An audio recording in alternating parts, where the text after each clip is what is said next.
They say some women leave quietly. Claire didn't, not at first. Trapped in a perfect marriage built on silence, control, and polished lies, she became a ghost in her own life, until one night she slipped out the door and into the unknown. No family, no plan, just a name borrowed from a memory and the desperate hope that freedom still existed. But when her past finds her again, she's no longer the woman who ran. She's the woman who's ready. This is a story of escape, of quiet rage turned to courage, and of a woman who rises not just to survive, but to reclaim her power. Welcome to Story Time with Papa All. Let's meet Claire. I used to count the seconds between his words and mine, like I was tiptoeing across a frozen lake, praying it wouldn't crack. "Claire," Ethan called from the living room, voice sharp as glass. "Where's my shirt? The navy one with the monogram?" I tucked the towel tighter around myself and answered through clenched teeth. "In the closet, second drawer." He appeared in the doorway 2 seconds later, damp from the shower, towel low on his hips, and annoyance already etched into his features. I just looked. It's not there. It was always like this, me being wrong, even when I wasn't. "I'll get it," I said quickly, brushing past him, hoping to keep the peace. That phrase had become my mantra. Keep the peace, Claire. But the peace was a lie, a thing that never really lived here. He followed me, arms crossed. "You know I have a client meeting in 20 minutes. You could try being helpful instead of hiding in the bathroom all morning." I retrieved the shirt from the exact drawer I said it would be in. "Here." He snatched it without thanks, muttering something about incompetence as he walked off. We lived in a modern penthouse downtown.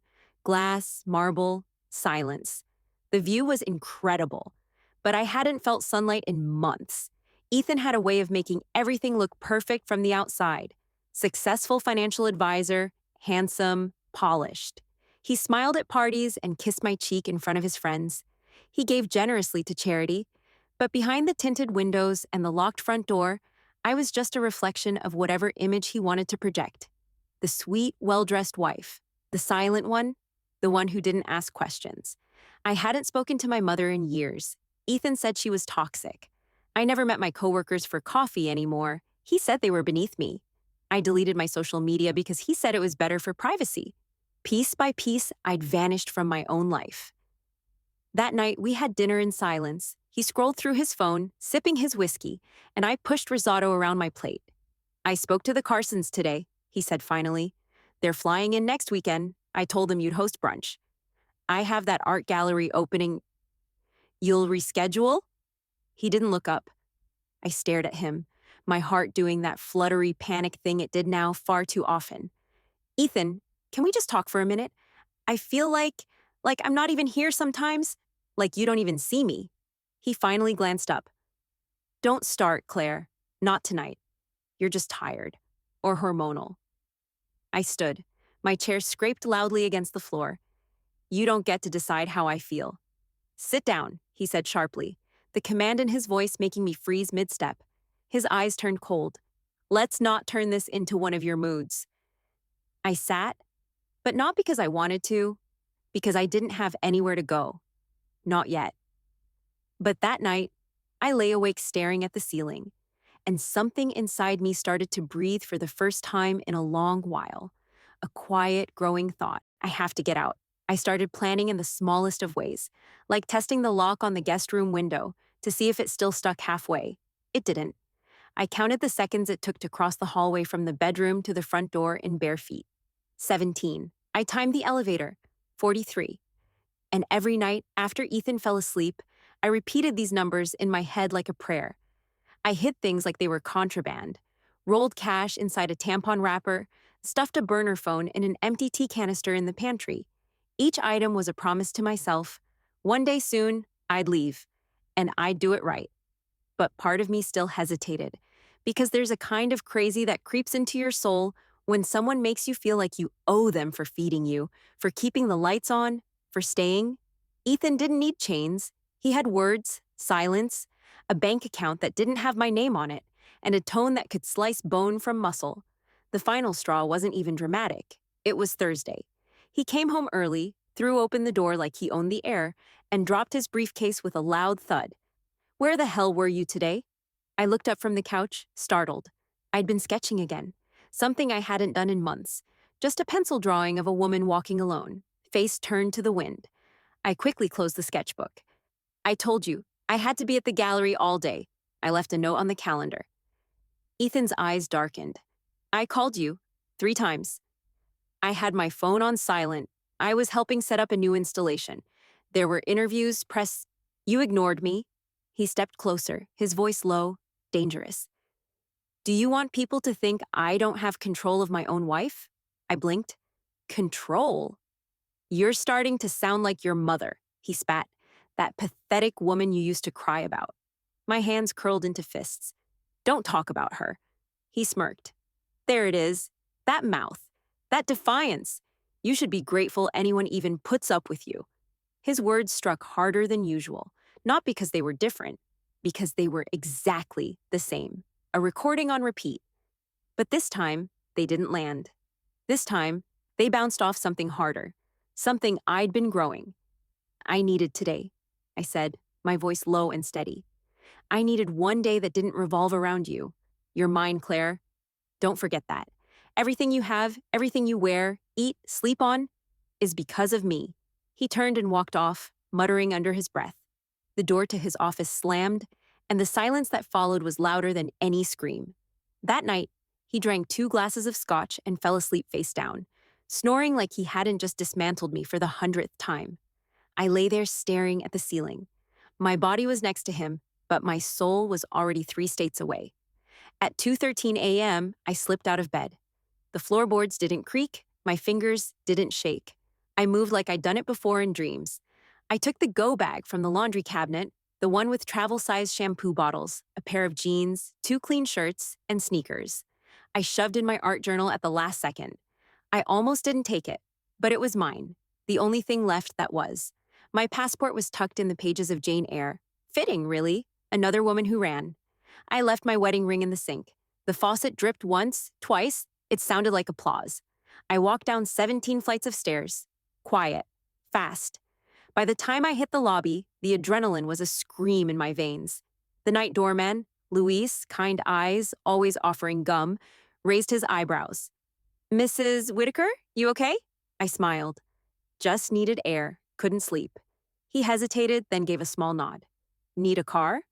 "No," I said, stepping outside. "I'll walk."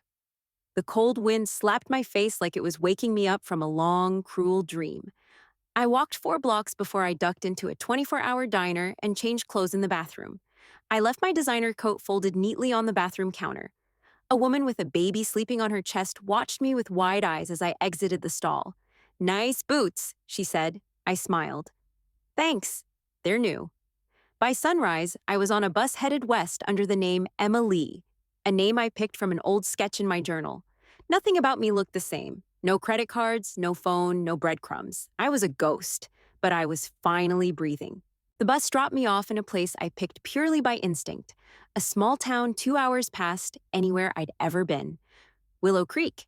It had a main street with a diner, a post office, and a florist with a crooked little sign that read, "Petals and Prayers." The air smelled like wet leaves and coffee. It felt honest. I rented a room in an old boarding house above a bookstore run by an older woman named Mabel, who smelled like cinnamon and spoke with a slow southern drawl. She didn't ask many questions, just handed me a set of keys and said, "4th door on the left. Bathtub creaks like it's haunted, but it still holds water." The room was small, the mattress soft in the middle, and the heater groaned when it kicked on. But it was mine. The first space that was truly mine in years. I didn't sleep that first night. I watched the ceiling, listening to the sound of life beyond the thin walls. Laughter, footsteps, someone playing guitar 2 floors down. It didn't scare me. It comforted me. I wasn't alone in the silence anymore. By the end of the week, I had a job at the cafe on Main. They needed someone to prep pastries and fill in on the register. It wasn't glamorous, but it paid cash and came with a free coffee and breakfast sandwich if I got there early. People started to learn my name. Emma, I reminded myself every time someone smiled at me. A man named Jack came in every morning at 7:32 a.m. sharp and ordered a black coffee and a cinnamon roll. Tall, dark hair, always messy like he'd just gotten out of bed, hands rough like he worked with them. He tipped $5 on a $3 order and always said my name like it mattered. "Thanks, Emma," he'd say with a nod, like he meant it. One morning, I accidentally smudged the cinnamon roll with the edge of my sleeve. "Ugh, sorry, I can get you another." He shrugged. "I'm not that fancy. I've eaten worse." "You sure? I mean, I know people are serious about their frosting." That made him laugh. "You're funny. You should smile more." I raised an eyebrow. "That's the worst line you could ever say to a woman." He held up both hands, grinning. Okay, you got me. But for the record, you look like someone who deserves good days." That stuck with me. Not the flirting, not the compliment. The deserves good days part. Because no one had ever said that to me before. Not like it was a fact. Over the next few weeks, I painted again. Just watercolors at first, landscapes, florals, nothing serious. But then one night, I picked up charcoal and drew a woman standing in the rain, head tilted to the sky, her arms wide open like she was daring the storm to try her. And I realized I wasn't drawing the storm anymore, I was drawing the survivor. Mabel peeked in on me one morning as I cleaned brushes by the window. "You should hang a few of those downstairs in the shop," she said. "People like beauty." I hesitated. "You think they're good enough?" She gave me a long look. "Honey, survival makes better artists than comfort ever could. Hang them." So I did, and they sold. I started smiling more, not because someone told me to, but because I felt it. Because every day I woke up, I wasn't Claire Whitaker. I wasn't anyone's possession or shadow. I was Emma Lee. But peace never stays easy for long. 2 months in, just after my little display in the bookstore window got featured in the local paper, I came back from the cafe to find something on my doorstep. A single white envelope. No name, no stamp. Just one word written in thick black ink across the front. Claire. My heart stopped. He'd found me. I stared at the envelope like it might bite. The script was unmistakable. Ethan's handwriting, all caps, precise like everything he did. No mistakes, no flourishes. Just control. I picked it up slowly, fingers trembling. My lungs barely remembered how to breathe. Mabel saw me from the shop window and came out drying her hands on a towel. "Everything all right, hun?" I forced a smile. "Junk mail, I think." She didn't believe me, but she nodded and went back inside. I took the envelope upstairs, closed my door, and locked it. Twice. Then I sat on the edge of the bed and opened it. There was no letter, just a photograph. It was me, standing outside the cafe, smiling, holding a paper cup. Jack was next to me, mid-laugh, hand on his coffee like he'd just made a joke. On the back of the photo were 3 words. "Come home, Claire." My stomach flipped. I checked the windows. I closed the blinds. Then I sat on the floor with my back against the bed, knees drawn up, like I was bracing for a bomb. He was here, somewhere, watching. The old Claire would have panicked. She would have cried and packed and run again. But I didn't. I got angry. The next morning, I walked to the police station. I gave them the photo, told them my real name, and asked about restraining orders. The officer was kind but hesitant. "You've crossed state lines, changed your name, and didn't file a report when you left. That's not great for a paper trail." "So what? I have to wait until he hurts me again before anyone takes me seriously?" "We'll flag it. Keep an eye out. But legally?" He sighed. "He hasn't committed a crime. Not yet. Not yet." That night, I told Mabel everything. She listened without blinking, then poured me a cup of strong tea and said, "You don't have to run again, Emma. Claire, you just have to stop hiding." "What do you mean?" "I mean, let's use that fire in your belly for something besides fear." It took me 3 days to decide, but when I did, I decided hard. I filed paperwork to change my name legally. Claire Whitaker was gone. Emma Lee stayed. I updated the bank account Mabel helped me open under the table. I bought a security camera for the back stairwell, and I told Jack the truth. We sat on the back steps of the cafe while the sun went down, and I held my coffee cup like a shield. I was married to a man who made me disappear. I left in the middle of the night, changed my name, started over, and now he's found me. Jack was quiet for a long time. Then he said, "You want me to run him over with my truck?" That made me laugh and cry at the same time. He reached over, took my hand, and squeezed it. You don't have to face this alone, not anymore. That was the moment I knew. Ethan hadn't found me. He'd found the ghost of someone who didn't exist anymore. And if he wanted to play games, I was ready. The next time I saw him, it was almost cinematic. I was walking back from the post office, grocery bag on my hip, when a black BMW rolled to a slow stop at the curb. I didn't need to see the license plate to know. Ethan stepped out like he was stepping into a boardroom. Expensive coat, clean-shaven, that same smug, entitled posture like the world owed him something just for showing up. And for a second, just one, I felt that old squeeze in my chest, but I didn't stop walking. "Claire," he said, loud enough for passersby to hear. I turned to him slowly, carefully. "It's Emma, and you're not welcome here." He smiled like I was a child who'd just said something adorable. "You made your point. You got your space, but it's time to come home now." Home burned down. I lit the match myself. He chuckled, stepping closer. "Don't be dramatic. This is ridiculous. You don't belong here, baking muffins and hiding in thrift stores. You belong with me, our life, our house, the world we built." I tilted my head. "You mean the prison you decorated in Pottery Barn?" That got under his skin. His jaw twitched.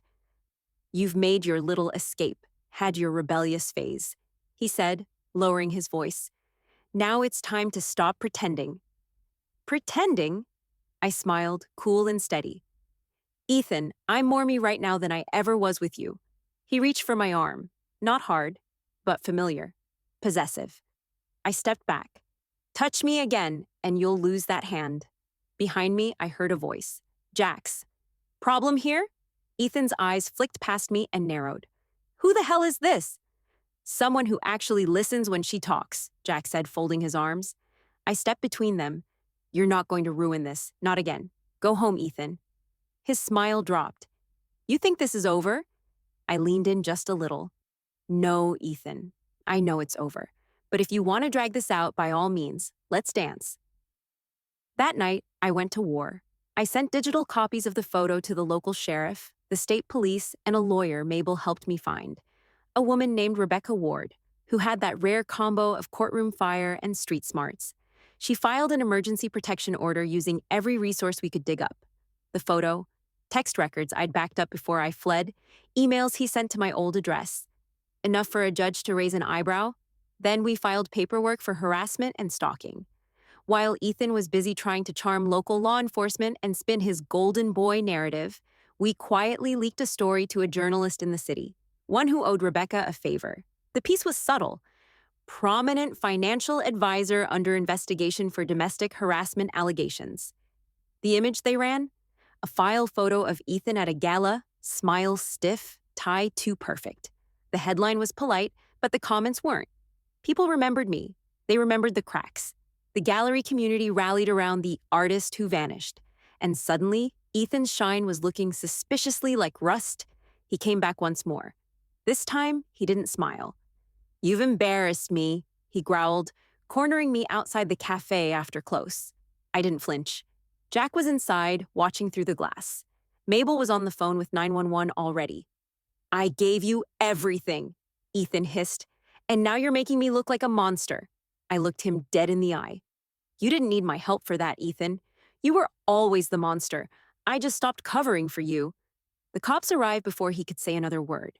They arrested him for violating the protection order. He shouted all the way into the back of the cruiser about his lawyers, his name, his empire. But nobody cared. For the first time, he was the one being watched, and I was the one walking away. 3 weeks after Ethan's arrest, I stood in the county courthouse and watched him sit behind a desk, small for the first time in his life. His lawyer, polished, defensive, clearly annoyed, argued that this was a misunderstanding, that I had emotional issues, that I was making a scene for attention. But Rebecca Ward, my lawyer, didn't even blink. She laid everything out: the photo, the threatening note, the emails. She showed the court a printed timeline of the months I'd been gone, the name change, the clean record, the protection order, and then she held up a copy of the article, the one that had started the whisper campaign that cost Ethan 2 of his biggest clients. "Your Honor," Rebecca said calmly, This isn't about bitterness or drama. This is about a woman who left quietly and was hunted down. This is about control disguised as charm. And it's about justice, finally catching up. Ethan didn't say a word the entire hearing, but I watched his jaw clench when the judge ruled in my favor. Permanent restraining order, legal damages, and the worst punishment of all for a man like him. Reputation collapse. His company announced a mutual separation 2 days later. His PR team dropped him. Sponsors backed out. The same charm he once weaponized turned to ash in his mouth. No one wanted to be associated with a predator in a silk tie. And me? I was done hiding. I opened a tiny studio above the florist shop downtown. Mabel helped me pick the paint color for the front door. Robin's egg blue. For freedom, she said. Jack built me shelving on weekends, always with a smudge of sawdust in his hair and a stupid smile on his face. I started signing my artwork again. Not Claire Whitaker, not Emma Lee, just Claire. Because now, that name was mine. Jack asked me to dinner one Saturday. Real dinner, not shared takeout or cafe leftovers. We sat on the back patio of a little bistro, the string lights catching in his hair, and he looked at me like I was a miracle. "You're not afraid anymore," he said. I smiled. "No, I'm finally free." He leaned closer, eyes soft. "You ever think about going back to the city? Making it big?" I shook my head. "I don't want big. I want real. I want mornings with coffee and paint under my nails. I want laughter that isn't bought. I want people who know my name for the right reasons." He grinned. "Well then, Claire, you're exactly where you're meant to be." And as he reached for my hand across the table, the wind warm against my cheek, I realized something I never thought I'd feel again. Safe, loved, whole. Epilogue Ethan. It didn't happen all at once. The world didn't end with a bang. It peeled away from me like paint under fire. Quiet, inevitable, leaving ash behind. I still remember the first call. "We're putting the Carson account on pause." Then another. "Pending review of recent media coverage." The words all sounded the same. Cold, careful, like they were afraid of catching whatever disease she had given me. Reputation rot. For weeks I told myself it would blow over. It always had. I'd had whispers around me before. Jealous exes, disgruntled interns. Nothing ever stuck. But Claire was different. She didn't scream. She didn't beg. She vanished like smoke and came back as fire. And I didn't even see the spark. I underestimated her. The girl who used to flinch when I cleared my throat now stood in court with her back straight and her chin high, daring me to look at her. Like I was the one who should be ashamed. And I was. But not for what I did. I was ashamed for getting caught. They all turned on me. My partners, my friends, even my family started giving me that cautious, quiet sympathy reserved for men whose sins are too public to ignore. I thought about calling her, more than once, just to hear her voice, just to remind her who I was, who we were. But I didn't, because I knew what I'd hear. Nothing. Not rage, not pain, not regret, just silence. And maybe that's what revenge really is. Not a scream, not a slap, not a scandal. Just a woman who used to love you walking away with a smile and never looking back. Thank you for joining us, and we hope to see you next time on Storytime with Papa Owl.